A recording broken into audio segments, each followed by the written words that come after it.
ఓం నమో నారాయణాయ. వారాహి అమ్మకు నమస్కారం చేసుకుంటూ అమ్మవారి దయ, ఆమె చల్లని చూపులు మనందరిపై ఉండాలి అని చెప్పి ఆ తల్లిని మనస్ఫూర్తిగా వేడుకుంటూ ఈ రోజుటి వీడియో స్టార్ట్ చేస్తున్నానండి. ఈ తల్లి కథ విన్నవారికి ఆ తల్లి కృపా కటాక్షాలు అందరిపై కలుగజేస్తుంది. కాబట్టి ఆ తల్లి యొక్క కథను భక్తి శ్రద్ధలతో విందాం. ఇది పోలేరమ్మ పూజ. పోలేరమ్మ పూజ గురించి మరియు పూజానంతరం చేసుకునే కథ ఒకటి ఉన్నది. దాని గురించి ఇప్పుడు చూద్దాం. పూర్వకాలం నందు సుగుణ అనే ఒక ఇల్లాలు ఉండేది. ఆమె ప్రతి నిత్యం కూడా పూజలు పునస్కారాలు వివాహాంతరం కూడా భక్తి శ్రద్ధలతో చేసుకుంటూ ఉండేది. అదేం కర్మో కానీ ప్రతి ఏడాది సరిగ్గా పోలేరమ్మ పూజ ముందర పిల్లల పుట్టి చనిపోవటం జరుగుతూ ఉండేది. తన ఈ బాధను ఆ అమ్మలగన్న అమ్మ ముందర మొరపెట్టుకుంటూ ఉంది. పిల్లలు దక్కకపోవటాన్ని చెప్పుకొని ఏడుస్తూ ఉండేది.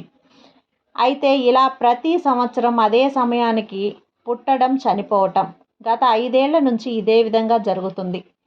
ఆ ఇంటి పేరు గల తన తోడికోడళ్ళు ఎవ్వరూ కూడా ఇలాంటి అవాంతరం వచ్చి ఎవ్వరూ కూడా పూజ జరుపుకునే వాళ్ళు కాదు. జరుపుకోవటానికి అవకాశమే ఉండేది కాదు. బిడ్డ చనిపోయిన రోజు నుండి ఆ ఇంటి పేరు గల వాళ్ళందరూ ఒక 10 రోజుల పాటు మైలు పట్టడం జరిగేది. ఈమె వల్ల తమ పూజ ఆగిపోవటంతో ఎంతో విచారంతో ఉండటమే కాకుండా నిందలు కూడా వేస్తూ ఉండేవారు. గొడ్రాలని తిట్టుకుంటూ ఉండటమే కాకుండా తన పిల్లలకు సుగుణ చూపు పడితే ఎక్కడ హాని జరుగుతుందో అనే మాటలను ఎంతో కష్టంతో భరిస్తూ ఉండేది పాపం సుగుణ.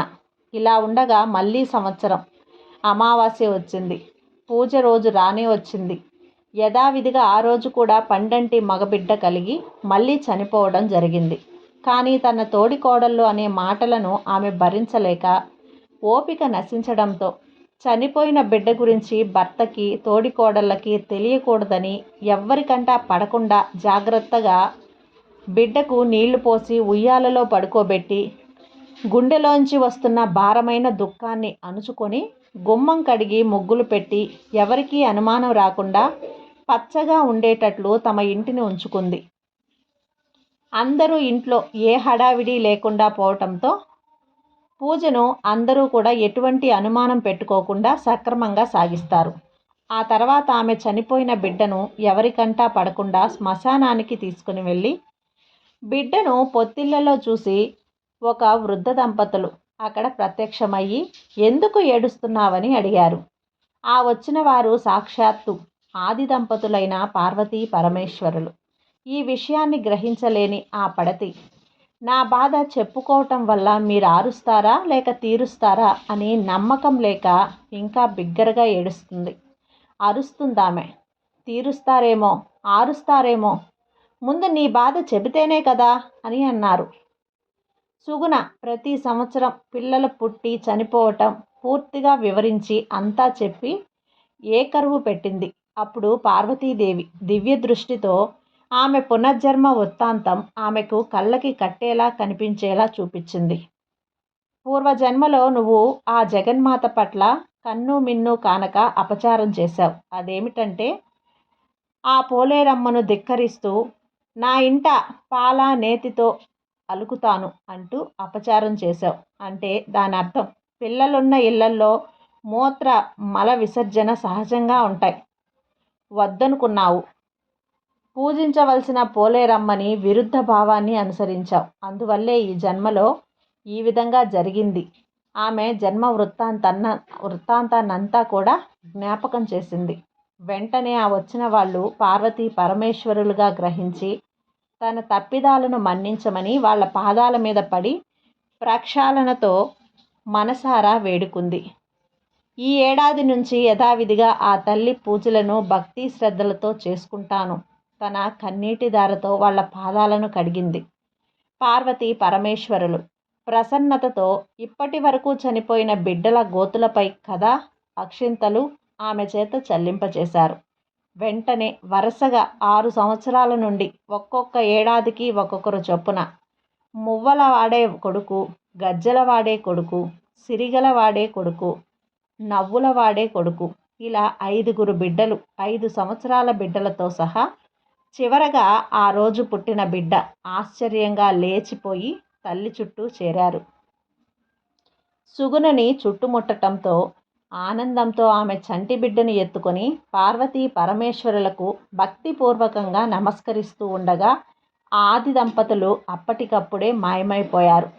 ఈ పిల్లల్ని తీసుకొని తమ ఊరు పొలిమేరల్లోకి వెళ్ళేసరికి ఇరుగు పొరుగు బంధువర్గం అప్పుడే భోజనాలు చేసి తాంబూలాలు వేసుకొని అరుగుల మీద కూర్చొని పిల్లలతో వస్తున్న సుగుణను చూసి ఓకింత ఆశ్చర్యపోయారు. సుగుణను చూసి ఓకింత ఆశ్చర్యపోయి జరిగిందంతా విడమర్చి చెబుతుంది సుగుణ. ఇన్నాళ్లకు తన కష్టాలు తీరాయని అనుకొని ఆ సాయం సంధ్యా సమయాన అప్పటికప్పుడు ఓ 7 ఇళ్ళు జోడింట తగిలి కలయగూర పులుసు, కలయగూర పాలహారతి, ఆడపిల్లలైతే గార్లు, మగపిల్లలైతే బూర్లతో సహా యథావిధిగా ఆ పోలేరమ్మగా భావించే పవిత్రమైన కందమొక్కని ఆవు పాలతోనూ నెయ్యితోనూ అలికి పంచవర్ణాల ముగ్గులను వేసి 9 పోగుల దారంతో పసుపు కొమ్మును కట్టి పూజించి చివరగా ఆరోగ్య అభివృద్ధి కోసం పూజ దగ్గరుంచిన పసుపు కొమ్ములను రక్షణ కవచంగా కట్టుకోవటం జరుగుతుంది. చివరగా కథ అక్షింతలను పట్టుకొని ఆమె పట్టిన నోమును తాము పట్టితమని, తాము పట్టిన నోమును జగం పట్టిందని, కథలోమైన వ్రతలోపం కాకూడదని, వాక్కు తప్పిన వరము తప్పరాదని, కథలోపమై వ్రతలోపం ఉండకూడదని, అక్షింతలు లోపమై మన్నించి 10 లక్షల వేల ఏళ్ళు 5వ తనం కడువు చలవ ఇచ్చి రక్షించు తల్లి అని ఆ జగన్మాతని అనేక వేలసార్లు మనసారా వేడుకొని తన పూజలందుకోమని భక్తి శ్రద్ధలతో అనుకొని కథ అక్షింతలను చిన్నవాళ్లకు వేసి పెద్దవాళ్ళందరూ వేసుకోవటం జరుగుతుంది. ఈ విధంగా ఆ తల్లి ఆ వ్రతాన్ని జరిపి తన పిల్లల సంరక్షణకై ఆ పార్వతీ పరమేశ్వరులను మొరపెట్టుకుంటుంది. ఈ కథ మీకు నచ్చినట్లయితే లైక్ చేసి సబ్స్క్రైబ్ చేయండి ఫ్రెండ్స్. మరికొంతమంది భక్తులకు షేర్ చేయండి. సర్వే జన సుఖినో భవంతు. జై వారాహి మాత.